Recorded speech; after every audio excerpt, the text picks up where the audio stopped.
Today I'll be doing my October wrap-up and November TBR. So October was a pretty bad month for me. I was so busy and I never had a moment to myself. But I did manage to read 3 books, which I think is pretty good, considering how busy I was this month. But one of them was a book I had to read for my literature class, so yeah, this was a pretty bad month. I also didn't even read any of the books on my TBR. I know there's a lot of mood readers out there where they can't set a TBR, they just go with whatever mood they're in. Like if they're in a contemporary mood, they'll read a contemporary book. If they're in a fantasy mood, they'll read a fantasy book. And I am not one of them. I set a TBR and I stick to it. But this month, I was actually very impulsive, which was very unlike me. Let's get on with the books I did read this month. The first book I read this month was First and Then by Emma Mill. I got this book in my October Uppercase box. I didn't know if I would like this book, so I previewed a few pages. I was like, I'll just read 2 pages just to see how it is. Then 2 pages turned into 30 pages, then 30 pages turned into 150 pages, and 150 pages turned into me finishing the book. So I really like this book. I rated it 5 out of 5 stars. This book is best described as Pride and Prejudice meets football. So the main character's cousin comes to live with her during her senior year, and she falls in love with the star football player.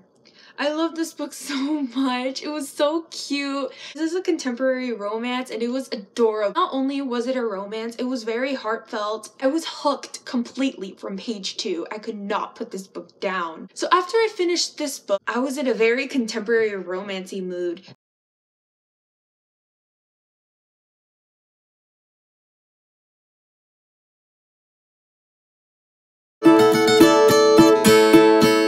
Months ago for my book club, I had read Lauren Morel's first book, Meant to Be, and I absolutely loved it. It was so good, and it took place in London too, which made it even better, and it was one of the best contemporary romances I had ever read.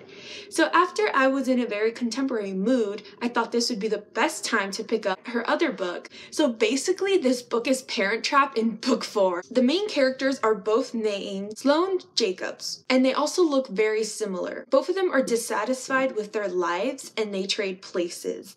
One girl is a champion figure skater and the other one is a star hockey player. They meet in this hotel in Montreal where they butt heads and decide to trade places. So the champion figure skater trades place with the hockey player and she goes to hockey camp, while the hockey player trades places with the figure skater and goes to figure skating camp. Both of them are in a pretty bad place of their career and they're going to these camps to try to make a comeback. So I really love this book. I also rated it 5 out of 5 stars.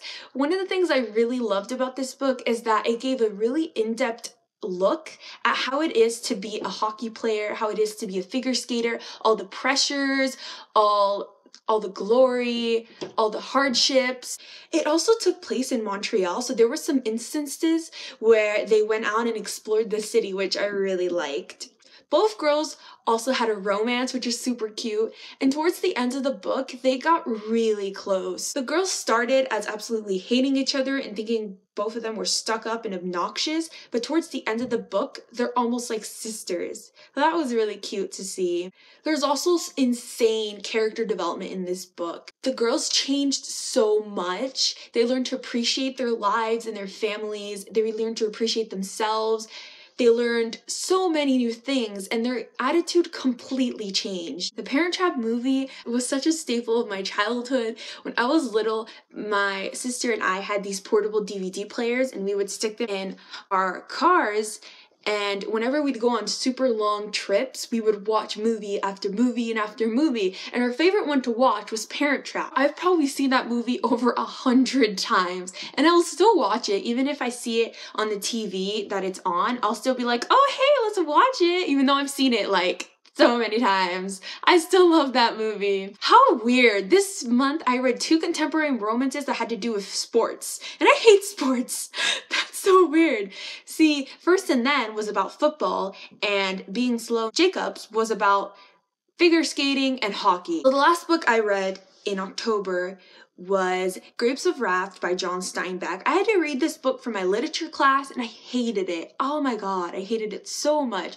I rated it 3 stars. The reason I rated it 3 stars is because it was super boring and just torturous reading it, but towards the end of the book I really started to sympathize with the family and the characters, and I was like, oh, can they please just find a place to call their own? Can they please just find their home and be happy? They had been through so much, and I was like, I was ready for them to just settle down and be happy. This book is about these migrant farmers in the 1920s who got kicked off their land and go west to find jobs and home, and they encounter a lot of problems and conflicts along the way. It was also so long. It was so long and so boring. I really did not like this book. I was so happy when I finally finished it, and I was like, finally, I'm done with this stupid book. Hated it so much. The actual ending of the book, though, was a bit of an abstract ending, and it was super weird, so I don't actually know if they did find a place to call home, but I really hope they did because they have gone through so much and I really just wanted them to be happy. I would hold up all the books that I read, but I only have First and Then here with me. I returned Grapes of Wrath back to the library. I read Sloane Jacobs as an ebook, so now I'll do my November TBR. Since I was an impulsive mood reader last month, I didn't read any of the books on my TBR, so I would like to continue with the TBR that I sent for October. The books that I set on my TBR for October were Ruin and Rising by Leigh Bardugo, Six of Crows by Leigh Bardugo, A Court of Thorns and Roses by Sarah J. Maas, and Queen of Shadows by Sarah J. Maas. Those are the books I hope I can finally finish in November. I am also going to be reading some more books for my literature class. Right now, we are currently reading Heart of Darkness by Joseph Conrad. I also do not like this book. Oh my god, I really hope you read better books for literature class because I'm really not liking them so far. This book is a lot better than Grapes of Wrath, and it's also very short, but it's so dense. Oh my gosh, reading 10 pages is like reading 50 pages. Holy crap. And I also don't understand some of the things that are happening, but thankfully we're almost done with this book, so yay. And I heard the next book is really good. Next book we're going to be reading for literature class is Things Fall Apart, and my friend read it and she really liked it, and she said that was the one book she really liked when she had to read it for literature class. So I'm excited to read that book.